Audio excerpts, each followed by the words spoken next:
South ఇండియాలోనే biggest sorry store మన Varahi silks మన విజయవాడ ఎంజీ రోడ్ లో ప్రారంభం. Indo British advanced pain clinic, నొప్పి మాయం, సర్జరీ దూరం. For appointments 9155515563.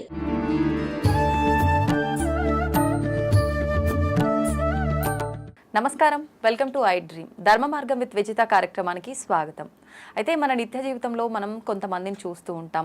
ఎటువంటి వారంటే చాలా వరకు వాళ్ళ ప్రయత్నాలు వాళ్ళు చేస్తుంటారు, కష్టపడుతుంటారు, అయినా కూడా అనుకున్నది సాధించలేకపోతుంటారు. ప్రతిసారి వాళ్ళకు ఓటం అనేది ఎదురవుతుంది. ఇటువంటి విషయాల్లో అలాంటి వాళ్ళు చాలా బాధపడే సందర్భాలు కూడా మనం చూస్తూ ఉంటాం. ఎందుకు నాకు ఇలా అవుతోంది, అందరూ బాగున్నారు, కష్టపడుతున్నారు, వాళ్ళకు ప్రతిఫలం ఉంటుంది, కానీ ఎంత హార్డ్ వర్క్ చేసినా ఎంత ప్రయత్నించినా నాకెందుకు నేను అనుకున్నది జరగట్లేదు, ఎందుకు సాధించలేకపోతున్నాను, ఇలాంటి ఒక సందర్భాలు కొంతమంది ఫేస్ చేస్తూ ఉంటారు. అయితే ఎందుకు ఇటువంటి సందర్భాలు మనం ఫేస్ చేస్తూ ఉంటాము, ఎందుకు ఇటువంటి ఇబ్బందులు వస్తుంటాయో ఇప్పుడు గురుగారితో మాట్లాడి తెలుసుకుందాం. ప్రస్తుతం నాతో పాటు ఉన్నారు ప్రముఖ జ్యోతిష్య పండితులు నందిపట్ల శ్రీహరి శర్మ గారు. ఇప్పుడు గురుగారితో మాట్లాడి తెలుసుకుందాం. నమస్కారం గురుగారు. వాగర్థావివ సంపృక్తౌ వాగర్థ ప్రతిపత్తయే జగతః పితరౌ వందే పార్వతీ పరమేశ్వరౌ. సదాశివ సమారంభాం శంకరాచార్య మధ్యమాం అస్మదాచార్య పర్యంతం వందే గురు పరంపరాం. ఆదిత్యాయ చ సోమాయ మంగళాయ బుధాయ చ గురు శుక్ర శనిభ్యశ్చ రాహవే కేతవే నమః. శృంగేరి జగద్గురు పీఠాధిపతులకి, కంచి పీఠాధిపతులకి నమస్కారములు తెలియజేసుకుంటూ కార్యక్రమాన్ని ప్రారంభిద్దాం.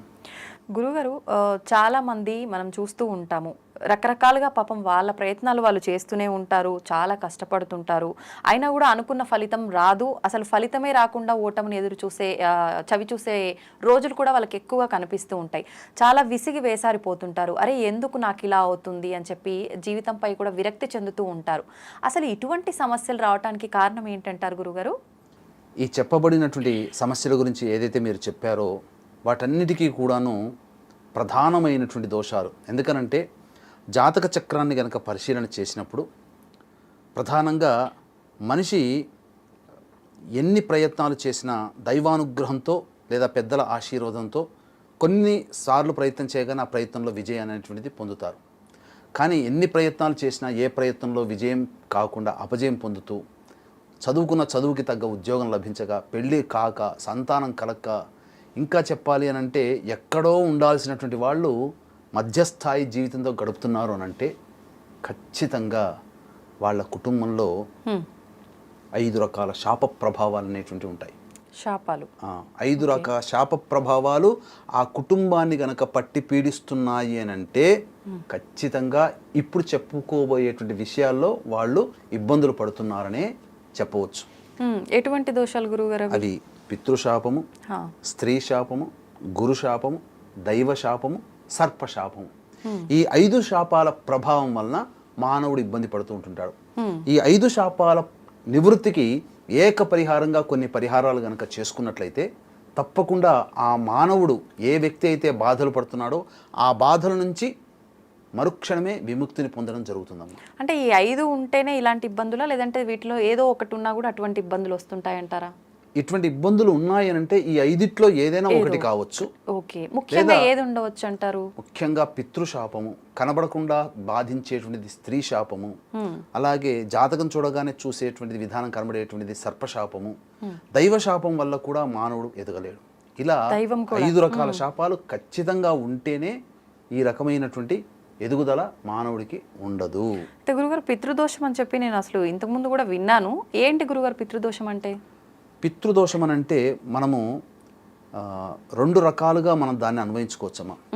ఈ పితృశాపం అనేటువంటిది తండ్రి వైపు 6 తరాలు, తల్లి వైపు 3 తరాలలో ఏవైనా దుర్మరణాలు కనుక ఉన్నట్లయితే, దుర్మరణాలంటే road accident, fire accident, suicide attempt, నదిలో బావిలో పడి చనిపోవడం, ఇంట్లోంచి వెళ్ళిపోవడం, లివర్ ఫెయిల్యూర్, కిడ్నీ ఫెయిల్యూర్, క్యాన్సర్తో చనిపోవడం, 60 సంవత్సరాల లోపల ఏ విధంగా చనిపోయినా, అలాగే ఎవరైనా కుటుంబంలో ఉన్నవాళ్ళు సర్పాన్ని చంపినా, పిల్లిని చంపినా, స్త్రీ హత్య, గోహత్య, బ్రాహ్మణ హత్య ఎవరైనా చేసినా, ఇవన్నీ కూడాను ఈ చెప్పబడినటువంటివి తండ్రి వైపు 6 తరాలు పైన, తల్లి వైపు 3 తరాలు పైన.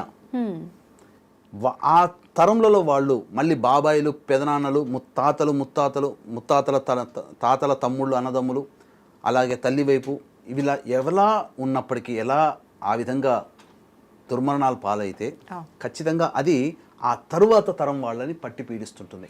గురుగారు ఇప్పుడు తండ్రి సైడ్ అంటే అది రక్త సంబంధం కాబట్టి ఆ వంశం అది లెక్కలోకి వస్తుంది కాబట్టి ఓకే, అంటే తల్లి సైడ్ నుంచి కూడా దోషం ఉంటుంది. ఖచ్చితంగా మనం నవీనంగా శాస్త్రం ప్రకారం చూసుకుంటే ఉన్నటువంటి నాలెడ్జ్ ప్రకారం తల్లి వైపు 3 తరాల వరకు ఉండే జీన్స్ పిల్లలకు వస్తాయి.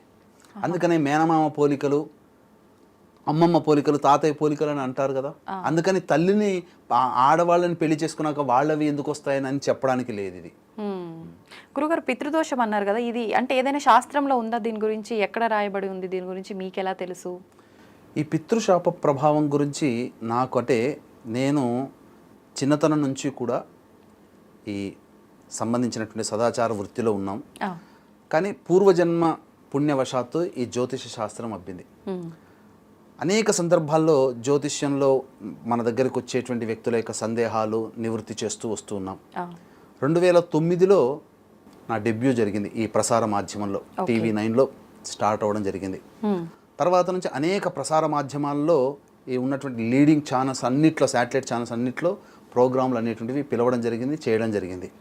అయితే నాకున్నటువంటిది ఏంటంటే రివ్యూ చేసుకోవడం నాకు ఒక బాగా అలవాటమ్మా.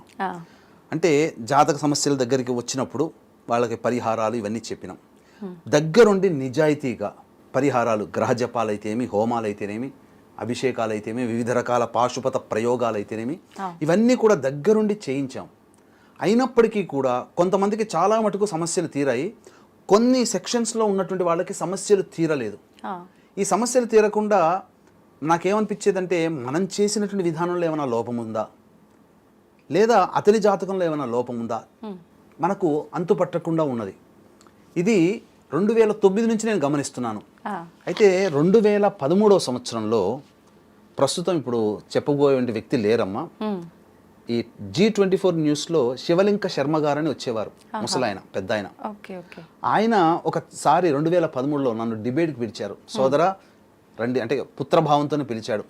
నన్ను డిబేట్కి పిలిచారు ఛానల్లో, మీరు కూడా రండి అని చెప్పి డిబేట్కి పిలిచిన తర్వాత నాకు ఒక సందేహం ఉండిపోయింది కదా, ఎందుకు పని కావట్లేదు అన్నప్పుడు, ఎందుకంటే మనం నిత్య విద్యార్థిమే అమ్మ, మనకేదో జ్యోతిష్యంలో పరిజ్ఞానంలో అఖండులం అయిపోయామని చెప్పుకోవడానికి లేదు. మనకు సముద్రంలో ఒక చుక్కంత మాత్రమే మనకు జ్యోతిష పరిజ్ఞానం. కాబట్టి అక్కడ వారిని సవినయంగా అడగడం జరిగింది, అయ్యా ఇట్లా కొంతమందికి నేను జాతకాల రీత్యా పరిహారాలు చేయించినా కానీ సరిగ్గా వాళ్ళకి ఫలితం కనబడట్లేదు, ఎందువల్ల ఉంటుంది? మీరంటే పెద్దవాళ్ళు ఎంతో మందిని చూస్తున్నారు కదా, మీరు పరిజ్ఞానం నాకు కొంత తెలియచేయండి అని అంటే ఉదాహరణకి జాతకం చెప్పమన్నారు. నాకు అందుబాటులో ఉన్నటువంటి ఆ వ్యక్తి యొక్క జాతకం చూపించినప్పుడు, ఈ వ్యక్తికి జాతకంలో పితృశాపం ఉందయ్యా అని అన్నారు. అంటే ఈ పితృశాపం అంటే ఏంటి అని అన్నారు. పితృశాపం అంటే ఏంటి, దాని వివరాలన్నీ సవివరంగా నాకు తెలియజేశారు. ఆ వ్యక్తి ప్రస్తుతం తర్వాత పుష్పగిరి పీఠం మఠాధిపతి దగ్గర సన్యాసాశ్రమం స్వీకరించి ఈ మధ్యనే గత సంవత్సరం కిందట సిద్ధి పొందారు వాడు. అయితే ఆ 2013లో తెలుసుకున్నటువంటి జ్ఞాన పరిజ్ఞానాన్ని బాగా తెలుసుకొని అసలు రీసెర్చ్ చేసి ఈ పితృశాపం ఎందుకు వస్తుంది అని చెప్పుకొని తెలుసుకున్న తర్వాత ఈ దోషం ఈ విధంగా ఉంటుంది కాబట్టి ఈ గ్రహాల కలయిక ఈ పరిస్థితుల వల్ల ఉంటుందని తెలుసుకొని దీనివల్ల కలిగేటువంటి దుష్ఫలితాలు ఏంటివి అవన్నీ కూడాను సవివరంగా తెలుసుకొని రీసెర్చ్ చేసి వచ్చినటువంటి వ్యక్తులకి శాప ప్రభావం ఉన్నప్పుడు ఈ విధంగా పరిహారం చేసుకోండి అని తెలియచేయడం జరిగింది. కానీ మనకు ఈ తెలంగాణ ప్రాంతంలో ఉన్న వాళ్ళైతే నాసిక్ త్రయంబకేశ్వరంలో వెళ్ళమని, లేకపోతే ఈ సంబంధించినటువంటి ఆంధ్ర ప్రాంతంలో ఉన్న వాళ్ళకైతే దగ్గరగా గోకర్ణం కాబట్టి గోకర్ణం అని చెప్పడం జరిగింది. అయితే చాలా మందిని వెళ్ళిన తర్వాత నాకు రివ్యూ చేసుకోవడం అలవాటు అని చెప్పాను కదా, వెళ్ళిన తర్వాత వాళ్ళందరూ సంవత్సరం తర్వాత మళ్ళీ వాళ్ళు అపాయింట్మెంట్ కోసం రావడము, తీసుకున్న తర్వాత నేను చెప్పడం జరిగింది, ఎందుకండి మాకు ఇంకా సమస్యలు తీరలేదు అంటే, ఏం చేశారు అక్కడ, ఏంటి విధానం ఏంటి చెప్పండి అని అంటే వాళ్ళు చెప్పుకుంటూ వచ్చారు. అక్కడ వాళ్ళు కామన్గా కంప్లైంట్ చేసింది ఏంటంటే భాషా ప్రాబ్లం.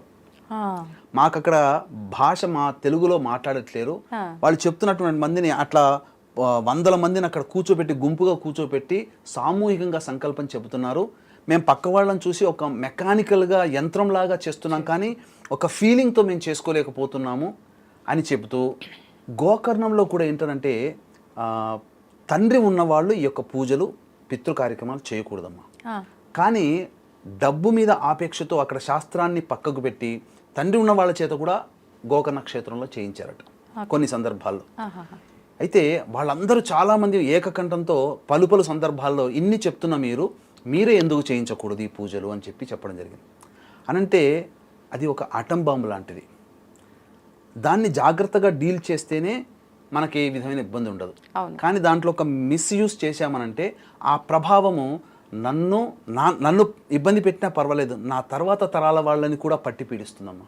అందుకని భయపడి మంచిగా ఎవరు చేస్తారు అని చెప్పి తెలుసుకొని ఆ వ్యక్తుల చేతనే గత 10 సంవత్సరాల నుంచి చేయిస్తూ వస్తున్నాం. ఈ గత 10 సంవత్సరాలుగా చక్కగా మన ఆధ్వర్యంలో చేయిస్తూ వస్తున్నాం. ఇప్పుడు ఫలితాలు ఉంటున్నాయా గురుగారు? మీరు చక్కగా ఆ చేయించినటువంటి సంవత్సరంలో 6 నెలలు తిరగకుండానే సంతానం పొందిన వాళ్ళు, సంతానం కలక్క ఇబ్బంది ఉన్న వాళ్ళు, వివాహం కాని వాళ్ళకి వివాహాలైన ఉన్న వాళ్ళు, ముఖ్యంగా ఏంటంటే ఈ ల్యాండ్ ఇష్యూస్ ఏవైతే ఉన్నాయో ఆ ల్యాండ్ ఇష్యూస్ అన్ని కూడా సెటిల్మెంట్ లాగా అయ్యాయమ్మా. చాలా విచిత్రం. ఎంతో మందికి, వేల మందికి మంచి జరగడం జరిగింది. కాబట్టి ఇక్కడ ఏంటంటే వీక్షించేటువంటి ప్రేక్షకులు కూడా గమనించాల్సిన అంశం ఏంటంటే, సాధారణంగా ఈ పూజా విషయంలో ఈ భారతదేశంలో అనేక ప్రాంతాలలో చేయిస్తారు. కానీ ఇక్కడ ఏంటంటే చాలామంది తెలియక చేసే తప్పు ఏంటంటేనమ్మా, గూగుల్ ఉంది కదా అని చెప్పి వెతుక్కొని వెళ్ళిపోతారు. ముక్కు మొహం తెలియని వాళ్ళ దగ్గరికి వెళ్ళిపోతారు. పరిచయం ఉండదు. జస్ట్ ఫోన్ నెంబర్ కాంటాక్ట్ చేసి మేము వస్తున్నామండి అని చెప్తారు. వాళ్ళు సరిగ్గా చేయిస్తున్నారో చేయించలేదో ఎలా తెలుస్తుంది?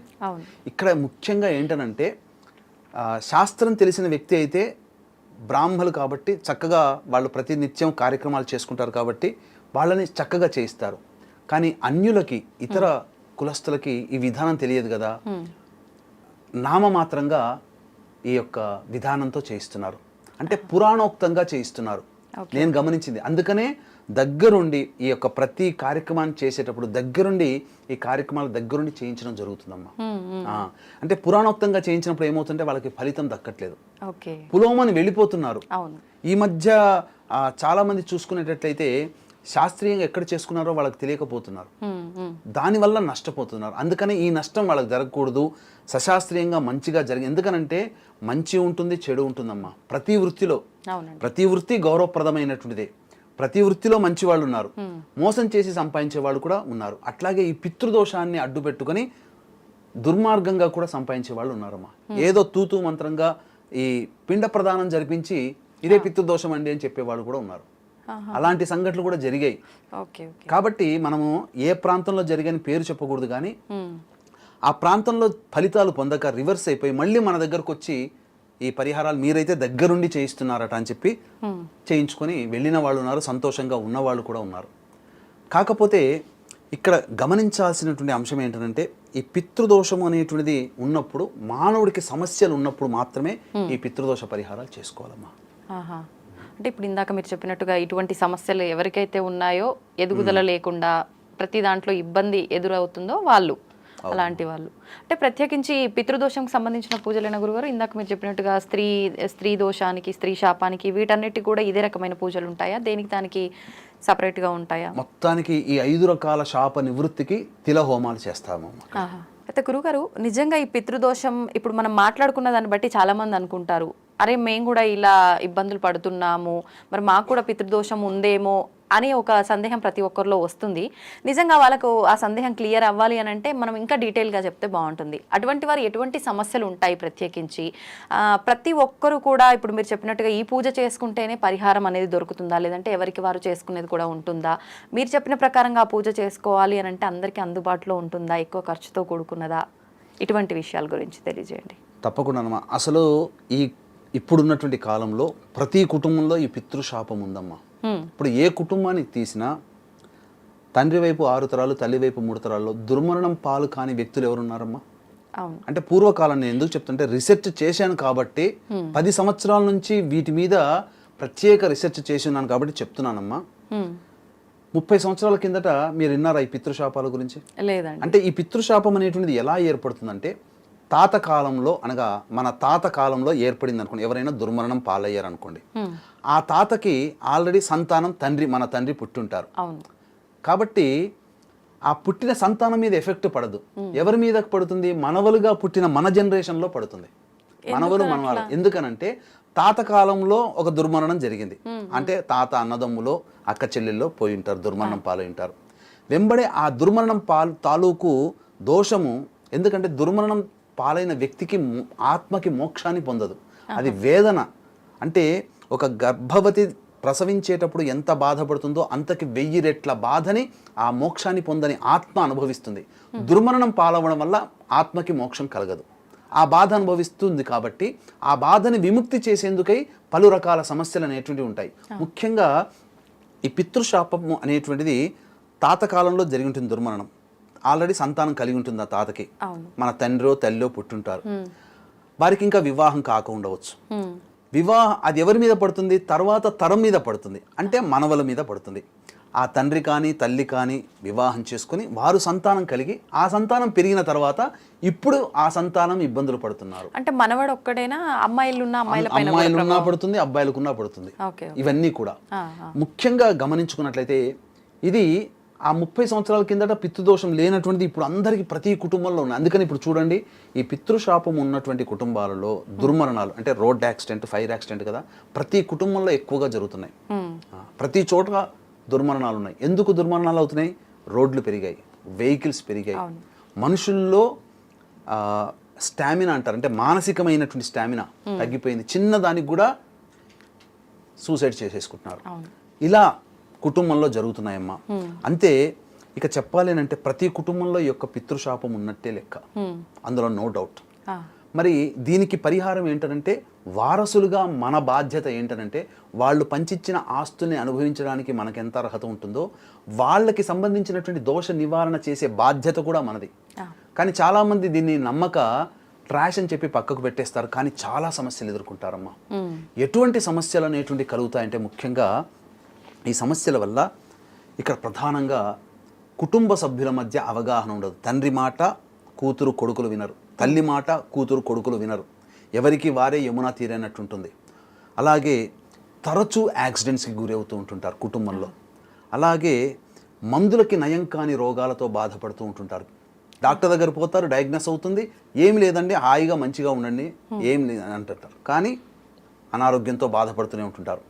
సంతానం కలగదు. ఎన్ని ఐవీఎఫ్ సెంటర్లు తిరిగినా సంతానం కలగదు. డాక్టర్లందరికీ చూసిన ఐవీఎఫ్లో అన్ని రిపోర్ట్స్ నార్మల్గా వస్తాయి, మీరు ఆనందంగా దాంపత్యంలో ఉండే మీకు సంతానం కలుగుతుంది అంటారు, కానీ సంతానం కలగదు. ముఖ్యంగా ఇంటర్ క్యాస్ట్, ఇంటర్ రిలీజియన్ మ్యారేజ్లు ఏ కుటుంబంలో జరుగుతాయో ఆ కుటుంబంలో పితృశాపం ఉన్నట్టే లెక్క. ఈ పితృదోషం ఉన్నటువంటి కుటుంబాల్లో ఖచ్చితంగా పిల్లలకి ఇటువంటి ఇంటర్ క్యాస్ట్, ఇంటర్ రిలీజియన్ మ్యారేజ్లు జరుగుతాయి. ఇంకొకటి, అందరూ ఆడపిల్లలే సంతానంగా ఉంటారు, పురుష సంతానం ఉండరు. గుడ్డిగా మనం చెప్పొచ్చిందంటే ఆడపిల్లలే మాత్రం ఉండి పురుషులు సంతానంగా లేకపోతే ఆ కుటుంబంలో పితృశాపమే. ఇక్కడ ఆడపిల్లని తక్కువ అని కాదమ్మా, ఈ రోజుల్లో తల్లిదండ్రుల గురించి పట్టించుకునేది 100కి 70 మంది ఆడపిల్లలే. కాబట్టి ఆడపిల్లలు తక్కువ అని కాదు. ఎందుకంటే ఎక్కడో ఒక అయ్యకి దానం చేస్తారు, కన్యాదానం జరుగుతుంది, ఆ ఇంట్లో ఆమె వంశాభివృద్ధి అవుతుంది, మళ్ళీ వీళ్ళ వంశం ముందుకు వెళ్ళలేదు కదా. అలాగే ఇక్కడ శారీరక మానసిక లోపాలతో సంతానం కలిగి ఉంటారో ఈ పితృశాపం వల్ల ఆ విధంగా సంతానం కలుగుతుంది, దానివల్ల ఇబ్బందులు పడుతుంటుంటారు. ఇక ఈ పితృశాపం ఉన్న కుటుంబాలలో మద్యం, మత్తు పదార్థాలకి బానిసలై సంఘ విద్రోహకర శక్తులతో చేతులు కలిపి అరాచకాలు చేసుకుని జైలు పాలవుతుంటుంటారు. అధర్మమైనటువంటి ప్రయాణంలో చేస్తుంటారు సంతానం. ఇంకా తరచూ డైవోర్స్ అవుతుంటాయి, 1, 2, 3, 4 డైవోర్స్లు అయిన వాళ్ళు కూడా ఉన్నారు. పెళ్ళిళ్ళు కాక, ముఖ్యంగా పెళ్ళిళ్ళు కాక ఇబ్బంది పడుతుంటారు, బ్రహ్మచారినిగా ఉండిపోతుంటుంటారు. ఇంకా చెప్పాలి అని అంటే ఎన్నో పూజలు చేశాము, అసలు ఏ పూజలు మాకు ఫలించలేదు, దేవుడు లేడు అని అంటుంటారు కదా. అటువంటి బాధపడే వాళ్ళ కుటుంబాలలో పితృశాపం ఉంటేనే ఆ విధమైన స్థితి ఉంటుంది. ఇంకా చెప్పాలి అని అంటే కోట్లు సంపాదిస్తారు, కానీ అత్యాశకు పోయో లేదా ఒక అనాలోచిత నిర్ణయం తీసుకునో అందులో పెట్టుబడి పెట్టి పూర్తిగా మైనస్లోకి వచ్చి సైకిల్ మీద తిరుగుతారు. ఫ్లైట్లో తిరిగిన వాళ్ళు సైకిల్ మీద తిరగాల్సిన పరిస్థితికి వస్తుంది. ఇంకా చెప్పాలంటే కొన్ని సంఘటనలు అంటే గృహంలో ఎలా తెలుసుకోవచ్చు అని అంటే, గృహంలో గోడలకి క్రాక్స్ ఉంటుంటాయి, ఆ ఇంట్లో పితృశాపం ఉన్నట్లే. అది ఇప్పుడు సర్వసాధారణం. కానీ ఎందుకనే సర్వసాధారణం కాబట్టి ప్రతి కుటుంబంలో పితృశాపం ఉంది, ప్రతి వాళ్ళు తీసుకోవాల్సిందే. ఏ పూజలు చేసినా, ఎంత ప్రయత్నం చేసినా, గొప్ప చదువులు చదివినా సాధారణంగా ఇప్పుడు మన సోషల్ మీడియాలో చూడట్లేదమ్మా, రోడ్డు మీద అడుక్కుతూనే ఉంటుంటారు, కానీ ఇంగ్లీష్ బాగా మాట్లాడతారు, వాళ్ళని చూస్తే పిహెచ్డి చేసి ఉంటారు. అట్లా చెయ్యని నేరానికి శిక్షణ అనుభవిస్తూ జైలు పాలవుతారు కదా, వాళ్ళు కూడా పితృశాపమే. ఇంకా చెప్పాలి అని అంటే చేతిలోని ఆహారం తరచూ నేల పాలవుతున్నా, ఏ ఇంట్లోనైతే బొద్దింకలు జిల్ల పురుగుల బెడద ఎక్కువగా ఉంటుందో, అలాగే ఇంట్లోని నల్లాలు కొత్తవి మారుస్తాం, వారం బాగుంటాయి, మళ్ళీ తర్వాత బొట్టు బొట్టుగా నీరు కారుతుంటుంది, అటువంటి ఇళ్లలో పితృశాపం ఉంటుంది. ఇక కళల్లో కూడా తరచూ పెద్దవాళ్ళు, చనిపోయిన పెద్దవాళ్ళు, తల్లి తండ్రి నాయనమ్మ స్నేహితులు తరచూ కళలోకి వస్తున్నారు, వాళ్ళకి పితృశాపం ఉన్నట్లు లెక్క. పిల్లిని చంపిన, పామును చంపిన, స్త్రీ హత్య, గోహత్య, బ్రాహ్మణ హత్య, అన్నిటికంటే మించి ఈ కరోనాలో ఎవరైతే చనిపోతారో వాళ్ళు కూడా పితృశాపమే. పితృశాపం ఉంటేనే ఈ విధంగా. ఇక ఎటువంటి రోగాలతో సంబంధం లేదు, ఎటువంటి విపత్తులతో సంబంధం లేదు, 60 సంవత్సరాల లోపల ఏ విధంగా చనిపోయినా పితృశాపమే. అందుకనే ఈ యొక్క పితృదోష నివారణార్థమై ఈ కార్తీక మాసం ఆఖరి కార్తీక సోమవారం రోజున, నవంబర్ 25వ తారీఖు రోజున మన పీఠం ఆధ్వర్యంలో ఈ పితృదోష నివారణ కార్యక్రమాలు గోకర్ణంలో చేయించడం జరుగుతుంది. చక్కటి పండితులు, తెలుగు వాళ్ళు వచ్చేటువంటి, తెలుగు చెప్పగలిగి ఉండి చక్కగా దగ్గరుండి శశాస్త్రీయంగా నేనుంటాను దగ్గరుండి. అంతేకాకుండా మనం ఎవరికి ఫోన్ చేసి ఎంక్వైరీ చేసుకున్నా ఎలాంటి ఖర్చు ఉంటుందో అదే ఖర్చుతో మనం చేస్తున్నాం. ఒక బెనిఫిట్ ఏంటంటే వాళ్ళకి మనం ఉంటాం దగ్గర, అదొక్కటే బెనిఫిట్. దానివల్ల ఏంటంటే సజావుగా శశాస్త్రీయంగా జరుగుతుందని మనం హామీ ఇవ్వచ్చు. కానీ ఖచ్చితంగా సంవత్సరం లోపల వాళ్ళ సమస్య పరిష్కారం అవుతుందమ్మా, అందులో ఏమాత్రం సందేహంలో. అయిన వాళ్ళు ఉన్నారు ప్రశాంతంగా, మన ద్వారా చేయించుకున్న అయిన వాళ్ళు చాలా ప్రశాంతంగా ఉన్నారు. అన్నిటికంటే ముఖ్యంగా ఎన్ని పూజలు చేసినా, ఎన్ని ప్రయత్నాలు చేసినా జీవితంలో విసిగి వేసారిపోయామన్నటువంటి వాళ్ళు ఈ ఒక్క పరిహారం చేసి, నన్ను నమ్మి ఒక్క పరిహారం చేయండి, తప్పకుండా వాళ్ళకి మంచి జరుగుతుంది. చాలా సందర్భాల్లో ఇవి నిరూపణ అయినాయమ్మా. కాబట్టి ఎన్ని రకాలుగా ప్రయత్నం చేసినా విజయం పొందని వాళ్ళు ఆఖరి ప్రయత్నంగా ఇది చేసుకోవాల్సిందే. మీకు ఇంకొక విషయం చెప్పమంటారమ్మా, అతిరాత్రం అనేది మన తెలంగాణలో జరిగింది. ఆ అతిరాత్రం నిర్వహించినటువంటి యజ్ఞ నిర్వాహకులు ఆ పెద్ద ఆయన, ఇప్పుడు 80 ఏళ్ళు దాటాయి, ఆయన కూడా ఈ యొక్క మన దగ్గర ఈ పూజ చేయించుకున్నాడు. అంటే ఇక్కడ ఏంటనంటే అతను ఒక్కడే, ఎందుకండి ఇంత వయసులో మీరు చేయించుకున్నారంటే, నా తాత ముత్తాతలకి నేను వారసుడిగా ఉన్నా, నేను బ్రతికుండంగా ఈ పరిహారం చేసుకొని నా యొక్క వంశం నిర్వంశం కాకుండా చూసుకోవాల్సిన బాధ్యత నాది. నా తర్వాత తరాల వాళ్ళు ఇబ్బంది పడకూడదంటే నేను ఈ పరిహారం చేయాలి. నేను బతికుండంగా నేను చేయాల్సిన పరిహారం, మిగిలిన పరిహారం తీసుకోవాల్సినటువంటి రుణం ఇది ఒక్కటేనయ్యా అని చెప్పి చేయించుకున్నారు. అంటే మనం ఎవరైతే చేస్తామో ఇంకా ఆ తరం నుంచి పితృదోషం అనే సమస్య ఇంకా ఉండదు. అవకాశం ఉంటే 2-3 మన దగ్గరికి గత 10 సంవత్సరాలుగా చేస్తున్నాను అనుకున్నాం కదమ్మా, వాళ్ళకి ఏదైనా భరించరాని ఇబ్బంది వచ్చినప్పుడు ఈ పితృశాపం చేయించుకుంటారమ్మా వచ్చి, మనం అప్పుడు చేసాం మళ్ళీ చేయించుకుంటాం గురువు గారు అని చెప్పి. అందువల్ల ఖచ్చితంగా ఇలాంటి పూజ చేసుకోవాల్సిందే. ఈ కార్తీక మాసం అందున ఆఖరి కార్తీక సోమవారం రోజున ఏమైందంటే ఉత్తరా నక్షత్రం ఉంది, ఆ రోజున దశమి తిథి ఉంది. ఉత్తరా నక్షత్రం అంటే పితృకారకుడు రవి, ఆ రవి యొక్క నక్షత్రం ఉత్తరా నక్షత్రం, జన్మ నక్షత్రం, సింహరాశిలో ఉంటాడు. కాబట్టి ఆ రోజున గనక పితృదోషం గనక పరిహారం చేసుకుంటే అద్భుతంగా అవుతుందమ్మా. ఇక చాలా మటుకు 10 సార్లు చేసిన పుణ్య ఫలితం అక్కడ వస్తుంది, ఒక్కసారికే వస్తుంది. గురుగారు, కార్తీక సోమవారాలు చాలా ప్రత్యేకమైనవి. అందులో మరీ ముఖ్యమైన సోమవారం కార్తీక మాసంలో వచ్చే 3వ సోమవారం అని, మనం మామూలుగా కార్తీక పౌర్ణమి అనగానే చాలా విశిష్టమైన రోజుగా ఆ రోజు ఉపవాసం ఉండి విధి విధానాలని ఆచరిస్తూ ఉంటాము. అయితే ఆ రోజు చేస్తే ఎటువంటి ఫలితం వస్తుందో అదే విధంగా ఈ 3వ సోమవారం కూడా మనం విధి విధానాలు ఆచరించి ఆ పూజ కనుక చేస్తే అదే రకమైన ఫలితం పొందవచ్చు అని చెప్పారు కదా. మన ప్రేక్షకులందరి కోసం కూడా ఆ విధానాన్ని తెలియజేయండి గురుగారు. తప్పకుండానమ్మా, ఎందుకనంటే ప్రేక్షకులందరికీ కూడాను పుణ్యాన్ని సంపాదించుకునే మార్గమైన ఈ కార్తీక మాసంలో ఎలా విధి విధానాలు చేసుకోవాలనేది తెలియచేసాం. ప్రేక్షకులందరికీ కూడా నమస్సుమాంజలులు చక్కగా ఆదరిస్తున్నారు. మీ అందరి కోసమై ప్రత్యేకించి శివానుగ్రహం అతి త్వరగా కలగడం కోసం ఈ 3వ కార్తీక సోమవారానికి ప్రత్యేకమైన విశిష్టత ఉందమ్మా. ఈ విశిష్టత ప్రభావం వలన శివ కుటుంబాన్ని పూర్తిగా ఆరాధన చేసిన ఫలితం ఈ యొక్క కార్తీక సోమవారం. ఏ సోమవారం అనేది కూడా తెలియచేస్తాను. ఎందుకంటే సాధారణంగా సోమవారం అనేసరికి ఈశ్వరునికి మాత్రమే ప్రత్యేకంగా చెప్పబడి ఉంది. కానీ ఇటు ఈశ్వరుణ్ణి, అమ్మవారిని, వినాయకుడిని, కుమారస్వామిని, సుబ్రహ్మణ్య స్వామిని ఆరాధన చేసినటువంటి సంపూర్ణ పుణ్య ఫలితం ఈ యొక్క సోమవారం రోజున మాత్రమే లభిస్తుంది. మనం చేసుకున్న అదృష్టం ఈ క్రోధినామ సంవత్సరంలో మనం చేసుకున్న అదృష్టం అమ్మ. ఈ యొక్క కార్తీక సోమవారానికే ప్రత్యేకమైనటువంటి శుభం అనేటువంటిది ఉంది. కాబట్టి వీక్షించేటువంటి ఐడ్రీమ్ ప్రేక్షకులు ఎలాంటి పూజా విధానం చేయాలి, పెళ్లి కాని అమ్మాయిలు ఎలాంటి నియమాన్ని వ్రతాన్ని ఆచరించాలి, అబ్బాయిలు అమ్మాయిలు ఏ విధంగా ఈశ్వరుని అర్చన చేయాలి, అలాగే ప్రత్యేకంగా ఆ రోజున ఈశ్వరుడికి ఎటువంటి ద్రవ్యంతో ఒక ద్రవ్యం అనేటువంటిది ఉంటుంది, అతి సామాన్య మానవుడికి కూడా అందుబాటులో ఉండే ద్రవ్యమేనమ్మా. ఆ ద్రవ్యంతో ఏ విధంగా అభిషేకం చేసుకోవాలి. ఇక ప్రత్యేకించి ఒక గొప్ప అదృష్టం ఏంటంటే సోమవారం నాడు కలిసి రావడం. చంద్రమండలంలో ఒక చోట చెబుతాను, ఒక ప్లేస్, ఆ చంద్రుడు ఉన్నటువంటి ప్లేస్లో, అంటే ఒక ప్లేస్లో దర్శనం చేసుకొని నమస్కారం చేసుకుంటే శివానుగ్రహం కలుగుతుందమ్మా. అటువంటి విషయాలన్నీ కూడా సంపూర్ణంగా క్లుప్తంగా తెలియచేసుకుందాం, ఎక్కువగా ల్యాక్ చేయకుండా కొద్దిగా క్లుప్తంగా తెలియచేసుకుందాం. కాబట్టి వీక్షించేటువంటి ప్రేక్షకులు చక్కగా ఈ వీడియోని ఆశాంతం వీక్షించండి. ఇక ముఖ్యంగా విశిష్టత గురించి తెలియచేస్తానమ్మా. 18వ తారీఖు కార్తీక 3వ సోమవారం. ఆ సోమవారం అనేసరికి మనకు ఈశ్వరునికి ప్రత్యేకంగా చేసుకుంటాం. ఆ రోజు ఉన్నటువంటి తిథి ఏంటి? తదియ తిథి. తదియ తిథి ఎవరికి అధిపతి అని అంటే, ఎవరు అధిపతిగా ఉంటారంటే గౌరీదేవి, అంటే సాక్షాత్తు అమ్మవారే అధిపతిగా ఉండేటువంటి తిథి. అదొకటి కలిసిందా? అవునండి. తర్వాత ఆ రోజున ఉన్నటువంటిది ఏంటంటే సంకష్టహర చతుర్థి, చాలా విశేషంగా చేసుకుంటారు. తర్వాత ఆ రోజు ఉన్నటువంటి నక్షత్రం ఏంటి? మృగశిర నక్షత్రం. ఇది ఎవరికి సంబంధించి? ఈ మృగశిర నక్షత్రానికి అధిపతి ఎవరు? కుజుడు. కుజుడు అంటే ఎవరు? సాక్షాత్తు సుబ్రహ్మణ్య స్వామి. అవును అవును. కాబట్టి కుజునికి అధిష్టాన దేవత సుబ్రహ్మణ్య స్వామి. ఇక్కడ నలుగురు దేవతలు వచ్చారు, ఈశ్వరుడు వచ్చాడు. అంటే ఈశ్వరుని సోమవారం అని అనుకుంటాం. సంకష్టహర అంటే వినాయకుడిని పూజిస్తాము.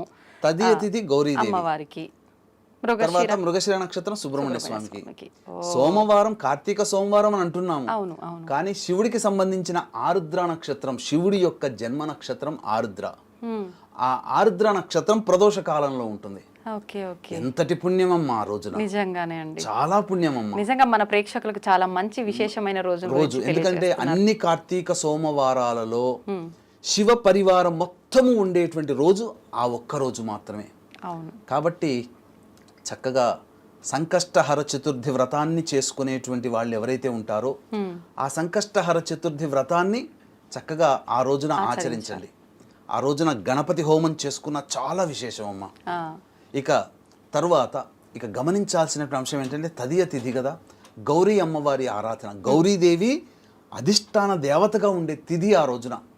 చాలా మంది నక్షత్రానికి ప్రాధాన్యం ఇస్తారు, కానీ తిథి కూడా చాలా ప్రాధాన్యత.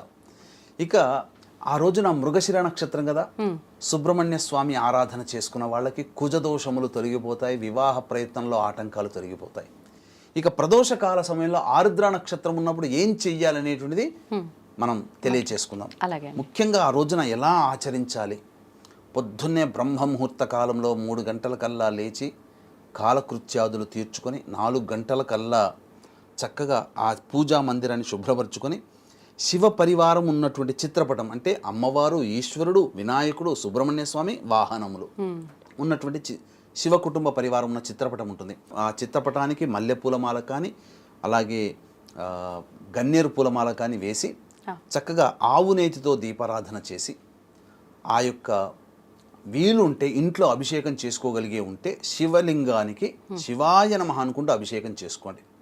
లేని వాళ్ళు ఇబ్బంది పడాల్సిన అవసరం లేదు. ఎటువంటి ద్రవ్యాలతో చేసుకోవచ్చు అభిషేకం? అభిషేకం గనక చేసుకోదలిస్తే, వివాహం కావాల్సినటువంటి అబ్బాయిలు అమ్మాయిలు చేసుకోగలిగితే పటిక బెల్లంని కొద్దిగా దంచితే పొడి అవుతుంది. ఆ పొడిని కలిపిన నీటితో అభిషేకం చేసుకుంటే, గన్నేరు పూలతో అర్చన చేసుకుంటే తొందరగా వివాహం అవుతుంది, వివాహ సమస్యలు తొలగిపోతాయి. ఇక ఉద్యోగం కోసం ఆరాటపడేటువంటి వాళ్ళు, ఉద్యోగం అభివృద్ధి, ఉద్యోగం మార్పు కావాలనుకునే వాళ్ళు చెరుకు రసంతో ఈశ్వరుడికి అభిషేకం చేసుకోవాలి. ఆరోగ్యం కోసం పాటుపడేటువంటి వాళ్ళు నేతితో, శుద్ధమైన ఆవు నేతితో అభిషేకం చేసుకోవాలి. అలాగే ప్రతిదీ కూడాను సమస్యలుగా ఉన్నటువంటి వాళ్ళకి వివిధ దూర్వాంకురములతో కలిపిన నీటితో అభిషేకం చేసుకోవాలి. ఇలా వివిధ ద్రవ్యములతో అభిషేకం చేసుకోవచ్చు. అభిషేకం చేసుకునే శక్తి ఉంటే చేసుకోండి, లేదా కనీసం ఆ రోజున ఆ 4 గంటల కల్లా శివ సహస్రనామ పారాయణం, అలాగే గౌరీ సహస్రనామం లేదా దుర్గా సహస్రనామ పారాయణం చేయండి. తర్వాత గణేష అష్టోత్తరం 3 సార్లు, తర్వాత ఈ సుబ్రహ్మణ్య అష్టోత్తరం 3 సార్లు పారాయణం చేయండి. నైవేద్యంగా వడపప్పు, పానకం కానీ ఏదైనా కానీ ఈశ్వరునికి సంబంధించి ఇష్టమైనటువంటి ద్రవ్యములు, పొంగలి నైవేద్యం, చక్కెర పొంగలి నైవేద్యం ఇలా చేయవచ్చు. తర్వాత సూర్యోదయం అవుతున్నటువంటి సందర్భంలో సూర్యుడికి ఒకసారి నమస్కారం చేసుకొని సూర్యాష్టకం 6 సార్లు పారాయణం చేసి ఆ సూర్యోదయం అయ్యే సందర్భంలో తులసి చెట్టు దగ్గర చక్కగా అష్టదళ పద్మం వేసి అక్కడ తులసి చెట్టు దగ్గర ఆవు నేతితో దీపారాధన చేసుకోవాలి. ఇక వెంబడే శివాలయానికి చేరుకోవాలి. శివాలయంలో అమ్మవారు ఉంటారు, ఈశ్వరుడు ఉంటాడు, వినాయకుడు ఉంటాడు, సుబ్రహ్మణ్య స్వామి ఉంటాడు, నవగ్రహాలు కూడా ఉంటాయి. ముందుగా నవగ్రహాల చుట్టూ శివాయ నమః అంటూ 27 ప్రదక్షిణలు చేసి వీలైతే తైలాభిషేకం, శక్తి ఉంటేనే, ఇవన్నీ శక్తి ఉంటేనే చేయండి. తైలాభిషేకం శనీశ్వరునికి చేసుకోవచ్చు. తదనంతరం శివాలయానికి చేరుకొని ముందుగా సంకష్టహర చతుర్థి కదమ్మా, అవునండి, ఆ రోజున గరికతో గణపతికి అష్టోత్తర పూజ చేయండి. వీలైతే ఆ దేవాలయంలో ఆ రోజు గణపతి హోమం చేస్తే గణపతి హోమం చేసుకోండి. ఇక తదనంతరం సుబ్రహ్మణ్య స్వామికి కూడాను ఆవు పాలు, ఆవు నెయ్యి, తేనె వీటితో ఆ సుబ్రహ్మణ్య స్వామికి ఆ మృగశిర నక్షత్రం మధ్యాహ్నం 3:57 వరకు ఉంటుంది. కాబట్టి మృగశిర నక్షత్రం ఉన్నటువంటి ఆ కార్తీక సోమవారం రోజున సుబ్రహ్మణ్య స్వామికి ఆవు పాలు, ఆవు నెయ్యి, తేనె ఈ మూడిటితో అభిషేకం జరిపించి చలివిడి నైవేద్యంగా పెట్టండి. ఇక తరువాత ఈశ్వరుడికి పంచామృతాలతో అభిషేకం జరిపించి చక్కగా బిల్వ దళములతో అర్చన చేసుకో. అర్చన వరకు ఈశ్వరునికి సాయంకాలం వరకు టైం ఇవ్వండి. తర్వాత అమ్మవారికి కూడా అభిషేకం జరిపించుకొని వీలైతేనే అభిషేకం జరిపించుకొని చక్కగా చక్కెర పొంగలి నైవేద్యంగా పెట్టండి. వీలైతే ఆ రోజు కార్తీక సోమవారము సంకష్టహర చతుర్థి అంటే అమ్మవారిని ఉపాసన చేసే శాక్తేయ మతస్థులు, గణపతిని ఉపాసన చేసే గాణాపత్య మతస్థులు, సుబ్రహ్మణ్య స్వామిని ఉపాసన చేసేటువంటి శక్తి మతస్థులు, తర్వాత ఈ ఈశ్వరుని ఆరాధన చేసే శైవ మతస్థులు అందరికీ కూడా ఈ గణపతి సంకష్టహర చతుర్థి చేసేవాళ్ళు చాలామంది ఉంటారు. కాబట్టి ఆ విధంగా ఆ రోజున ఉపవాసం ఉండే ప్రయత్నం చేయండి. ఉపవాసం ఉన్న తర్వాత 5 గంటలకల్లా మళ్ళీ కాలకృత్యాదులు తీర్చుకొని సాయంత్రం 6:04 ఆ సమయంలో చక్కగా ఈ శివాలయానికి చేరుకొని బిల్వ దళములతో అర్చన, మారేడు దళములతో అర్చన జరిపించుకోండి. అమ్మవారికి కూడా అర్చన జరిపించుకోండి. ఆ ప్రదోషకాల సమయం 6:04 నుంచి 7 గంటల వరకు ప్రదోషకాలం. ఆ సమయంలో 720 ఒత్తులతో ఆ స్వామి సన్నిధిలో దీపారాధన చేయండి. ఇక సాయంకాలం సమయంలో విశేష ద్రవ్యం ఒకటి ఉంటుంది, ఆ ద్రవ్యంతో అభిషేకం చేసుకోవాలి. అలాగే ఒక ఆకాశంలో ఒక చోటు ఉంటుంది, ఆ చోటునికి చూసుకొని ఆ చోటుకి నమస్కారం చేసుకుంటే శివానుగ్రహం కలుగుతుందని చెప్పాను కదా. ఇప్పుడు వివరాలు తెలియజేస్తాను. గురుగారు, ఇప్పుడు కార్తీక పౌర్ణమి రోజు ఈ 720 ఒత్తులు వెలిగిస్తారు కదా, ఎలాగూ మళ్ళీ సోమవారం రోజు కూడా వెలిగించాల్సిందేనా? వెలిగించుకుంటే చాలా విశేషం. ఎందుకంటే మూడవ కార్తీక సోమవారం మళ్ళీ ఆ ప్రదోషకాల సమయానికి వచ్చేసేస్తుంది ఒక నక్షత్రం, శివుడి నక్షత్రం అయినటువంటి ఆరుద్ర నక్షత్రం వస్తుంది. వీక్షించేటువంటి ప్రేక్షకులకి గమనిక, ఆఖరి కార్తీక సోమవారం నవంబర్ 25వ తారీఖు రోజున తండ్రి వైపు 6 తరాలు, తల్లి వైపు 3 తరాల్లో ఏవైనా దుర్మరణాలు కనుక ఉన్నట్లయితే, అనగా road accident, fire accident, suicide attempt, నదిలో బావిలో పడి చనిపోవడం, ఇంట్లోంచి వెళ్ళిపోవడం, లివర్ ఫెయిల్యూర్, కిడ్నీ ఫెయిల్యూర్, క్యాన్సర్తో చనిపోవడం, 60 సంవత్సరాల లోపల ఏ విధంగా చనిపోయినా ఇవన్నీ పితృశాపములు అని అంటారు. ఈ పితృశాపముల నివృత్తికి గోకర్ణ క్షేత్రంలో నవంబర్ 25 ఆఖరి కార్తీక సోమవారం రోజున పితృదోష నివారణ పూజలు సశాస్త్రీయంగా మా పీఠం ఆధ్వర్యంలో జరపబడుతున్నాయి. ఈ పితృదోషం ఉండడం వల్ల ఇంట్లో పిల్లలకి పెళ్ళిళ్ళు కాకపోవడం, సంతానం కలగకపోవడం, కుటుంబ సభ్యుల మధ్య అవగాహన ఉండకపోవడం, అలాగే మందులకి నయం కాని రోగాలతో బాధపడుతూ ఉండడం, ఇలా ప్రతిదీ చికాకుగా ఉండడం, ముఖ్యంగా కుటుంబ అభివృద్ధి అనేటువంటిది ఉండకపోవడం జరుగుతుంది. కాబట్టి చక్కగా ఈ ఆఖరి కార్తీక సోమవారం నాడు జరిపే పితృదోష నివారణ పూజలో మీరు పాల్గొనవచ్చు. విశేష ద్రవ్యంతో చెప్పుకున్నాం కదమ్మా. అవునండి. 5 గంటలకల్లా మనం అన్నం వండుకోవాలమ్మా. ఎందుకనంటే ప్రెషర్ కుక్కర్లో వండితే అన్నం ముద్దలాగా అవుతుంది. గంజి వార్చాలి. గంజి వార్చితే పుల్లలుగా అన్నం అవుతుంది. దాన్ని చక్కగా ఒక తెల్లటి బట్ట మీద పరిచి వాటిని కొద్దిగా ఆరబెట్టాలి. ఈ 6:04 సూర్యాస్తమయం అయిపోతుంది. ప్రదోషకాలం స్టార్ట్ అవుతుంది కదా. ఆ సమయంలో ఈశ్వరుడికి దేవాలయంలోనే చేయించుకోవచ్చు, లేదా మీ ఇంట్లోనైనా కానీ ఇలా అన్నాన్ని చక్కగా ఇట్లా పట్టుకుని గోరువెచ్చగా ఉండదు, పొగలు రాకూడదు. మీకు ఆరుద్ర నక్షత్రం ఉన్నటువంటి రోజున వేములవాడ రాజరాజేశ్వర స్వామి దేవాలయంలో అన్నాభిషేకం జరుగుతుంది. మొన్న బృహదీశ్వర ఆలయంలో ఏకాదశి రోజున అన్నాభిషేకం జరిగింది తమిళనాడులో. అట్లా పుల్లలుగా ఉన్నటువంటి అన్నంతో చేతులు ఇలా పట్టుకొని మీ ఇంట్లోనైనా శివలింగానికి చక్కగా శివాయ నమః అనుకుంటూ ఆ శివలింగం అంతా నిండిపోయే విధంగా అన్నాభిషేకం చేసుకోవచ్చు. లేదా దేవాలయంలో అవకాశం ఉండి చేసుకొనిస్తే దేవాలయంలో ఆ ప్రదోషకాల సమయంలో అన్నాభిషేకం చేసుకోండి. చేసుకున్న తర్వాత చక్కగా అర్చన చేసుకోండి. ఎటువంటి ఫలితం ఉంటుంది గురుగారు అన్నాభిషేకం చేసుకుంటే కుటుంబ అభివృద్ధి, సర్వకామ్య సిద్ధి జరుగుతుంది. ఈశ్వరుడికి ఆరుద్ర నక్షత్రం ఉన్నటువంటి రోజున అన్నాభిషేకం చేస్తే అసలు ఉప్పొంగిపోతాడట ఆ ఈశ్వరుడు.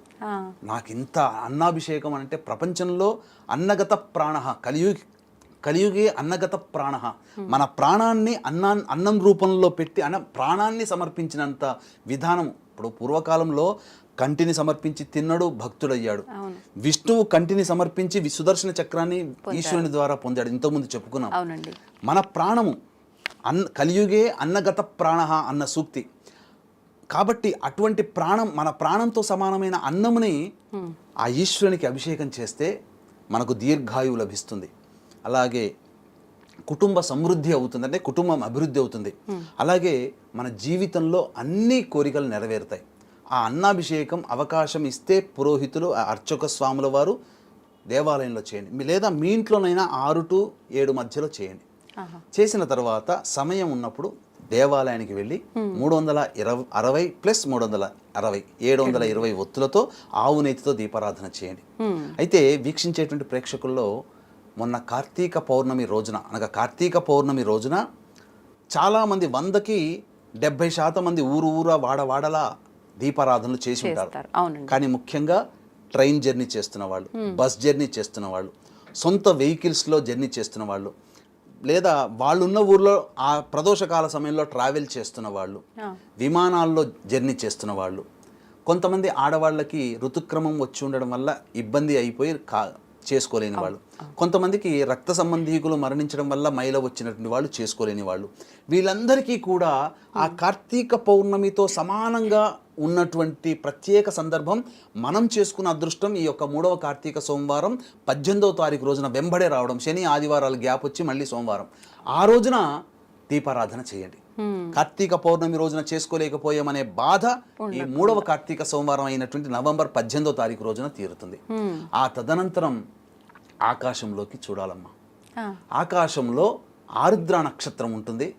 ఆ రోజు ఆ ఆరుద్ర నక్షత్రం చంద్రోదయం అవుతుంది. ఆరుద్ర నక్షత్రానికి ఒక్కసారి నమస్కారం చేసుకొని ముమ్మార్లు ప్రదక్షిణ చేయండి. ఇలా నమస్కారం చేసుకున్నటువంటి కుటుంబంలో యోగ్యమైనటువంటి సంతానం కలిగే దంపతులు ఉంటారు కదా, వాళ్ళకి శివానుగ్రహంతో శివస్వరూపమైనటువంటి సంతానం కలుగుతుంది. గురుగారు, ఇప్పుడు ఆకాశం వైపు చూస్తే ఎన్నో రకాల నక్షత్రాలు కనిపిస్తూ ఉంటాయి. మరి ఆరుద్ర నక్షత్రం ఇదే అని చెప్పి ఎలా తెలుస్తుంది? మనకు జ్యోతిష్య పరిజ్ఞానం దీంట్లో ముఖ్యమమ్మా.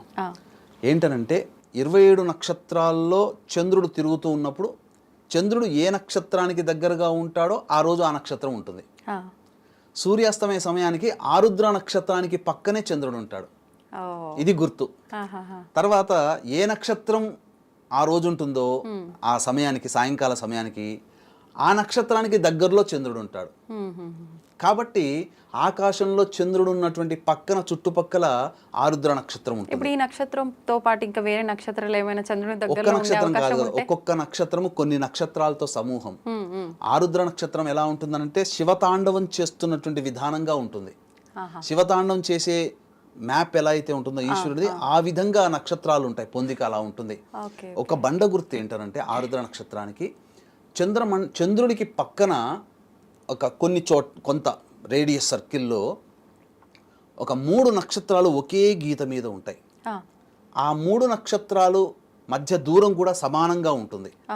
ఆ ఒకే సరళ గీత మీద 3 నక్షత్రాలు ఉన్నటువంటి స్థితిని, ఆ చుట్టుపక్కల ఉన్నటువంటి దాన్నైనా గుడ్డిగా చూసి నమస్కారం చేసుకోండి, ఇక వేరే అవసరమే లేదు. అదే ఆరుద్ర నక్షత్రం.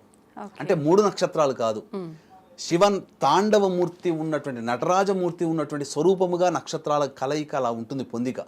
కానీ ఒక 3 నక్షత్రం, అందులో 3 నక్షత్రాలు కూడా ఉంటాయి. ఆ 3 నక్షత్రాలు ఒకే సరళ రేఖ మీద ఉంటాయి. ఆ ఉన్నదాన్ని గుర్తించి నమస్కారం చేసుకున్న ఈశ్వరుడు కటాక్షిస్తాడు. ఈశ్వరుని కటాక్షంలో మనకు, ఆ కటాక్షంలో 1,00,00,000 వంతులో 10 కోట్ల వంతు మన మీద పడ్డా మనం ఆనందంగా మన కుటుంబము ప్రశాంతంగా జీవించగలుగుతాం. ఇక శివానుగ్రహం ఉన్నట్టయితే ఇక మనకు తిరుగులేదమ్మా. ఈ శివానుగ్రహం కోసమే ఎంతో మంది పరితపిస్తుంటారు. కలియుగంలో చేసుకున్న మనం జన్మించడం పుణ్యం. అతి శీఘ్రంగా శివానుగ్రహం కలుగుతుంది. కాబట్టి ఈ చెప్పినటువంటి విధంగా ఆరాధన చేయండి. ఇక వివాహం కావాల్సినటువంటి అమ్మాయిలు ఎవరైతే ఉంటారో, మృగశిర నక్షత్రం సోమవారం అయింది కాబట్టి ఉదయాన్నే కాత్యాయని వ్రతం, ఎందుకంటే తదియ తిథి కూడా వచ్చింది ఆ రోజున. కుజునికి సంబంధించినటువంటి కుజదోషం ఉన్నటువంటి అమ్మాయిలకి చక్కటి భర్త రావాలనే ఉద్దేశంతో మృగశిర నక్షత్రం కూడా ఉంది, కుజ నక్షత్రం. ఆ రోజున కాత్యాయని వ్రతం చేయండి. ఎందుకంటే కాత్యాయని వ్రతానికి అధిపతి మళ్ళీ అమ్మవారే, గౌరీ అమ్మవారే. తదియ తిథికి కూడా గౌరీదేవి అధిష్టాన దేవత కాబట్టి కాత్యాయని వ్రతం మంగళవారం నాడు చేస్తారు. కానీ ఈ యొక్క కార్తీక 3వ సోమవారం అయినటువంటి 18వ తారీఖు రోజున చేయండి. చేసి సాయంకాల సమయంలో, ప్రదోషకాల సమయంలో ఒకరు ముత్తైదులు కానీ ముగ్గురు ముత్తైదులు కానీ స్త్రీ అలంకరణ వస్తువులు అనేటువంటి అద్దము, దువ్వెన, కాటుక, గాజులు, రవికబట్ట, పూలమాల, పసుపు, కుంకుమ ఇవి ఆ ముత్తైదుకి దానం ఇచ్చి భోజనం పెట్టి తాంబూల దక్షిణ ఇచ్చి 3 సార్లు ఆశీర్వచనం తీసుకోండి. చక్కగా వివాహం కావాలని. అంటే వివాహం ఆలస్యమైన వాళ్ళు చేయొచ్చా, లేదంటే వివాహ సమయం ఆసన్నమైన అమ్మాయిలు ఎవరైనా వివాహ సమయం ఆసన్నమైన వాళ్ళు చేయవచ్చు. చక్కటి వరులు లభిస్తాడు. ఈ కార్తీక మాసంలో ఆ ఒక్కరోజే గొప్ప పుణ్య తిథిగా చెప్పవచ్చు. తర్వాత వివాహం ఆలస్యమైన వాళ్ళు కూడా చేసుకోవచ్చు. కుజదోషం ఉన్న వాళ్ళు కూడా ఈ యొక్క సంబంధించిన చేసుకోవచ్చు. అబ్బాయిలకు కూడా ఇదే వ్రతం ఆచరించే విధానం ఉంటుందా గురుగారు? మరి అబ్బాయిలు ఎటువంటి వివాహం కావాల్సినటువంటి అబ్బాయిలకి అమ్మాయిలకి మొదలు చెప్పాం. శివాలయంలో కానీ లేదా ఇంట్లోనైనా కానీ పటిక బెల్లం పొడిని నీటిలో కలిపి అభిషేకం చేసుకోమని. ఓకే, ఇందాక మీరు చెప్పిన అన్నాభిషేకం అది మనం అయిపోయిన తర్వాత ఆలయంకి వెళ్ళమన్నారు కదా గురుగారు? ఇంట్లోనైనా అభిషేకం చేసుకోవచ్చు, అన్నాభిషేకం, లేదా దేవాలయంలో అనుమతిస్తే చేసుకోమని చెప్పాం కదా. అంటే అది మనందరం ప్రసాదం లాగా తీసుకోవచ్చు. కుటుంబ సభ్యులందరూ కూడా ప్రసాదంగా భోజనం చేయవచ్చు, తప్పులేదు. 10 మందికి పంచవచ్చు, తప్పులేదు. ధన్యవాదాలు గురుగారు. నిజంగా చాలా మంచి విశేషమైన ఒక కార్తీక పౌర్ణమితో సమానమైన రోజు. ప్లస్ మామూలుగా మనందరం కూడా కార్తీక మాసం అనగానే, సోమవారం అనగానే శివుడికి సంబంధించి, కానీ ఎంత వివరణ అంటే ఇప్పుడు మీరు చెప్పిన దాంట్లో నిజంగా శివ కుటుంబం పరివారానికి సంబంధించిన మొత్తం విశేషమైన రోజు, మనం ఆచరించాల్సిన విధి విధానాలు చాలా చక్కగా వివరించారండి. ధన్యవాదాలు. సర్వం శ్రీ ఉమామహేశ్వర పర బ్రహ్మార్పణమస్తు.